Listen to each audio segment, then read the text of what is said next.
दोस्तों, युवा संसद की पाठशाला का अगला एपिसोड हम लेके जो है आगे बढ़ते हैं और देखते हैं इसमें आज का टॉपिक क्या है। तो इसमें है संसद के निजी सदस्य के जो विधेयक होते हैं उसके विषय में। बहुत ही इम्पोर्टेंट टॉपिक है और आपको समझना ज़रूरी है, लोकतंत्र के लिए ये जानना ज़रूरी है। तो देखते हैं इसको हम। जो भारतीय संसद प्रणाली है, भारतीय जो संसदीय प्रणाली है, उसमें विधेयक प्रस्तुत करने का अधिकार केवल सरकार तक सीमित नहीं है, बल्कि एक साधारण सांसद भी कानून का प्रस्ताव रख सकता है। अब आप जानते हैं कि जो भारत की जो संसदीय प्रणाली है उसमें पक्ष और विपक्ष दोनों को महत्व दिया गया है। यानी आप जो है देखते हैं कि जो सरकार है, जो उसके मंत्री है, केवल और केवल वही नहीं जो है विधेयक को पेश कर सकते हैं, बल्कि जो निजी सांसद हैं, यानी जो है कि जो मंत्री नहीं है, जो सांसद जो है मंत्री नहीं है, वह भी जो है कि विधेयक पेश कर सकते हैं और उस पर भी कानून बन सकता है। यानी बहुत ही गंभीर अगर मुद्दा है और देश का ध्यान जो है आकर्षित करना है उस मुद्दे पर, तो निजी सदस्य भी जो है कि क्या कर सकता है, वैसे विधेयक ला सकता है। और जब निजी सदस्य ऐसा विधेयक लाता है, यानी वह सांसद जो मंत्री नहीं है, अगर वह इस विधेयक को लाता है तो उसको निजी सदस्य विधेयक कहा जाता है। जो सांसद मंत्री नहीं है वो निजी सदस्य होता है। जब कोई मंत्री विधेयक पेश करता है तो उसे सरकारी विधेयक कहा जाता है। यानी मंत्री अगर कोई विधेयक पेश करेगा तो उसको सरकारी विधेयक कहा जाता है। और जब कोई जो है कि मंत्री नहीं है और अगर वह जो है विधेयक पेश करता है तो वो क्या करता है, वो निजी सदस्य विधेयक के नाम से जाना जाता है। दो चीज़ें आप जान गए, सरकारी विधेयक और निजी सदस्य विधेयक। जो निजी सदस्य विधेयक होता है उसको पेश करने और पारित करने की प्रक्रिया सरकारी विधेयकों से अलग होती है और जटिल होती है। आप जानते हैं जो सरकार है, जो सिस्टम है, अगर उसके माध्यम से चलोगे तो चीज़ें आसान होगी, और जो सिस्टम में नहीं है अगर उसके माध्यम से आप चलोगे तो चीज़ें थोड़ी सी जटिल होगी। किसी सदस्य को विधेयक पेश करने की अनुमति मांगने के लिए सदन के सचिवालय को कम से कम 1 महीने का नोटिस देना अनिवार्य होता है। यानी अगर आप निजी सदस्य विधेयक जो है पेश कर रहे हैं तो जो सदस्य जो है उस विधेयक को पेश करेगा तो जिस सदन में वो पेश करेगा उसके सचिवालय को कम से कम 1 महीने पहले वो नोटिस देगा कि भैया हम ये विधेयक लाना चाहते हैं, आप इसको अगर जो है कि एक्सेप्ट करते हैं तो हम इस विधेयक को ले आएंगे। और वहीं पर सरकारी विधेयक है उसके लिए केवल 7 दिन पहले की नोटिस दी जाती है जिस सदन में वो पेश करना चाहता है। नोटिस मिलने के बाद लोकसभा अध्यक्ष और राज्यसभा में जो सभापति होता है ये तय करता है कि यह विधेयक स्वीकार्य है या नहीं। अब देखो उसके बाद भी जो है कि लोकसभा के अध्यक्ष को और राज्यसभा के सभापति को, अगर लोकसभा में जो है वो विधेयक पेश होता है तो लोकसभा का अध्यक्ष, और राज्यसभा में अगर वो विधेयक पेश होता है तो राज्यसभा का जो सभापति है वह देखेगा कि ये जो विधेयक निजी सदस्य विधेयक जो है निजी सदस्यों के द्वारा लाया जा रहा है यह स्वीकार करने योग्य है या नहीं।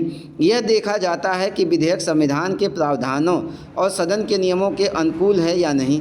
यानी ये भी देखा जाएगा कि विधेयक जो है संविधान के जो प्रावधान दिए हैं उसके है कि नहीं, सदन के नियमों के अनुकूल है या कि नहीं। लोकसभा में सत्र के दौरान प्रत्येक शुक्रवार को आमतौर पर दोपहर 3:30 से 6 बजे के तक कि निजी सदस्यों के कामकाज के लिए तय होते हैं। अगर लोकसभा की अगर आप बात करोगे तो इसके जब ये लोकसभा की बैठक बुलाई जाती है तो प्रत्येक शुक्रवार को एक आम मतलब कि ट्रेडिशन हो गया है कि आम तौर पे जो है दोपहर 3:30 बजे से 6 बजे का जो समय होता है वो निजी सदस्यों के कामकाज के लिए लोकसभा में रखा गया है। और राज्यसभा में हर दूसरे शुक्रवार को, यानी एक शुक्रवार को छोड़कर दूसरे शुक्रवार को यह समय दिया जाता है, यानी 3:30 से 6 का समय उनको दिया जाता है कि वो निजी सदस्य ये काम कर सकें। सदन में सदस्यों की एक विशेष समिति होती है जिसे निजी सदस्यों के विधेयकों और संकल्पों संबंधी समिति कहा जाता है। यानी सदन, चाहे लोकसभा सदन हो चाहे राज्यसभा सदन हो, उसमें एक विशेष समिति होती है जो निजी सदस्यों के विधेयकों और संकल्पों को देखती है, उससे संबंधित समिति होती है। लोकसभा उपाध्यक्ष इसके अध्यक्ष होते हैं। यानी लोकसभा के जो उपाध्यक्ष होंगे इसके अध्यक्ष होंगे किसके, वो जो निजी सदस्यों के विधेयकों और संकल्पों संबंधी जो समिति होती है उसके अध्यक्ष कौन होगा, लोकसभा का उपाध्यक्ष। यह समिति विधेयकों को तत्कालिकता और महत्व के आधार पर वर्गीकृत करके उसके लिए समय आवंटित करती है। अब जब ये समिति देखेगी, यानी लोकसभा का उपाध्यक्ष जो है उसकी अध्यक्षता में जो समिति होती है वह जो है कि देखेगी कि ये जो विधेयक लाया जा रहा है क्या वास्तव में जो है तत्कालिक महत्व का ये मुद्दा है? अगर है तो वास्तव में जो है इसको लाया जाएगा, क्योंकि सांसदों द्वारा सैकड़ों विधेयक पेश किए जाते हैं लेकिन समय सीमित होता है। सांसद क्या करते हैं, सैकड़ों विधेयक पेश करते हैं और समय जो है कि सीमित होता है। इस कारण चर्चा के लिए विधेयकों का चयन लॉटरी प्रक्रिया के द्वारा होता है। अब देखो कौन सा जो है कि विधेयक पे चर्चा होगी, उसके लिए जो है लॉटरी सिस्टम निकाला जाता है। सैकड़ों जो है कि विधेयक पेश करने की बात होती है, समय भी सीमित है, इसलिए जो है लॉटरी निकाला जाता है और उसके आधार पे क्या किया जाता है, उस विधेयक पर चर्चा होगी।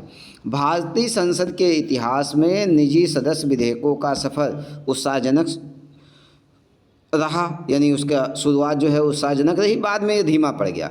साल 1952 से अब तक केवल 14 निजी सदस्य विधेयक ही कानून बन पाए हैं। देखिएगा बहुत ही गंभीर चीज़ है कि 1952 से लेकर आज 2026 चल रहा है, 2026 तक अब तक केवल और केवल 14 निजी सदस्य विधेयक ही कानून बन पाए हैं, यानी अधिनियम बन पाए हैं। उल्लेखनीय है कि 1970 के बाद से एक भी निजी सदस्य विधेयक कानून नहीं बन सका, यानी 1970 के बाद से एक भी जो है कि जो निजी सदस्य विधेयक था वो कानून नहीं बन पाया है। अंतिम पारित विधेयक सर्वोच्च न्यायालय आपराधिक अपीलीय क्षेत्राधिकार का विस्तार विधेयक 1968 में आया था, जो 1970 में अधिनियमित हो पाया। यही सबसे जो है कि अंतिम था जो निजी सदस्य विधेयक था।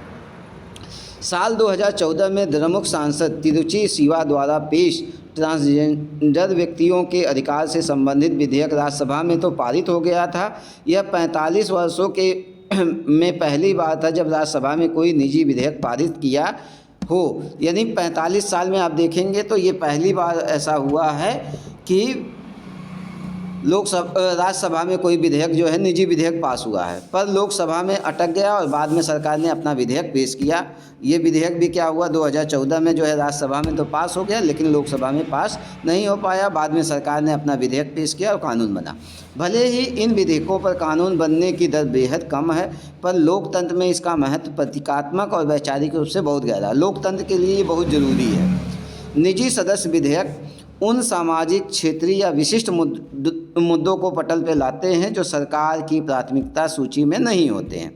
सरकार उनको प्राथमिकता सूची में नहीं रखती है, लेकिन निजी सदस्य क्या करते हैं, उनको जो है कि जनता के सामने सरकार के जो मुद्दे हैं वो जो है कि उसको प्राथमिकता में नहीं रख रही है, तो जनता के सामने, देश के सामने वो इन मुद्दों को लेकर आएंगे और उसे सांसदों का जब कोई निजी विधेयक सदन में चर्चा के लिए आता है और उसे सांसदों का समर्थन मिलता है तो सरकार पे क्या है, नैतिक दबाव पड़ता है। यानी कोई निजी सदस्य विधेयक जो है आ गया और सरकार ने जो है कि उसको समर्थन नहीं किया बल्कि सांसदों ने उसको समर्थन किया, तो सरकार पे एक नैतिक दबाव पड़ेगा कि आप सही तरीके से काम नहीं कर रहे। कई बार सरकार उस निजी विधेयक के वापस लेने का अनुरोध करती है, क्योंकि भाई उसकी साख पे जो है कि बट्टा लगेगा, इसलिए वो क्या करती है कि अनुरोध करेगी कि आप जो है कि इस विधेयक को वापस ले लीजिए और मैं वादा करता हूँ, यानी सरकार वादा करेगी कि जल्दी ही उस विषय पर एक व्यापक सरकारी विधेयक लाएगी। ठीक है। विप के कारण, यानी सांसदों के जो नियम कायदे कानून है उसके कारण सांसद अक्सर पार्टी की सोच से बंधे होते हैं और निजी सदस्य विधेयक उन्हें पार्टी के एजेंडे से हटकर अपने व्यक्तिगत विचारों और अंतरात्मा की आवाज़ को कानून के रूप में रखने का अवसर देते हैं। अब देखो जो लोग जो है पार्टी से बंधे हुए हैं तो उनके लिए जो है विप जारी किया जाता है, उसकी वजह से वो बंधे होते हैं, लेकिन निजी सदस्य जो होते हैं वो क्या करते हैं, पूरे देश का ध्यान क्या करते हैं, निजी सरकार विधेयक के माध्यम से पूरी जनता का ध्यान अपनी ओर आकर्षित करते हैं। ये विधेयक मीडिया और जनता का ध्यान विशिष्ट समस्याओं की ओर खींचते हैं, जिसे भविष्य में कानून के लिए ज़मीन तैयार होती है। अब ये विधेयक क्या होगा, पूरी मीडिया का, पूरी जनता का, पूरे देश का ध्यान अपनी ओर खींचेंगे। इससे क्या होगा कि उस विषय के लिए भविष्य में जो है कानून बनने के लिए एक ज़मीन तैयार। भले ही 1970 के बाद कोई निजी विधेयक कानून नहीं बना, लेकिन इनका उद्देश्य केवल कानून बनाना नहीं बल्कि कानूनों की दिशा तय करना है। अब आप उदाहरण के लिए ले सकते हैं ट्रांजैक्शन अधिकार या मतदान की आयु 21 से 18 करने के विधेयक जैसे उदाहरण बताते हैं कि कई क्रांतिकारी कानूनों के बीज कहाँ से निजी सदस्य विधेयकों के रूप में बोए गए थे। जीवंत लोकतंत्र के लिए इन विधेयकों को और अधिक समय और गंभीरता मिलना चाहिए, यानी जो है निजी सदस्यों विधेयक को भी जो है कि हमें गंभीरता से लेना होगा। तो ये है हमारी आज की युवा संसद की पाठशाला। अब जो है हम इसके क्वेश्चन को देखते हैं। तो इसका पहला क्वेश्चन है, अब तक कितने निजी सदस्य विधेयक कानून बन पाए हैं? तो आप जानते हैं 1952 से लेकर 1970 तक 14 विधेयक ही अब तक जो है निजी सदस्य विधेयक कानून बन पाए हैं।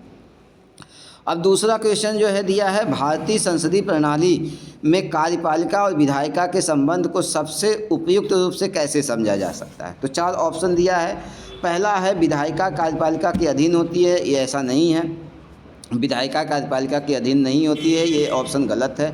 दोनों एक दूसरे से पूरी तरह से अलग हैं, यह भी बात सही नहीं है कि दोनों पूरी तरह से अलग हैं।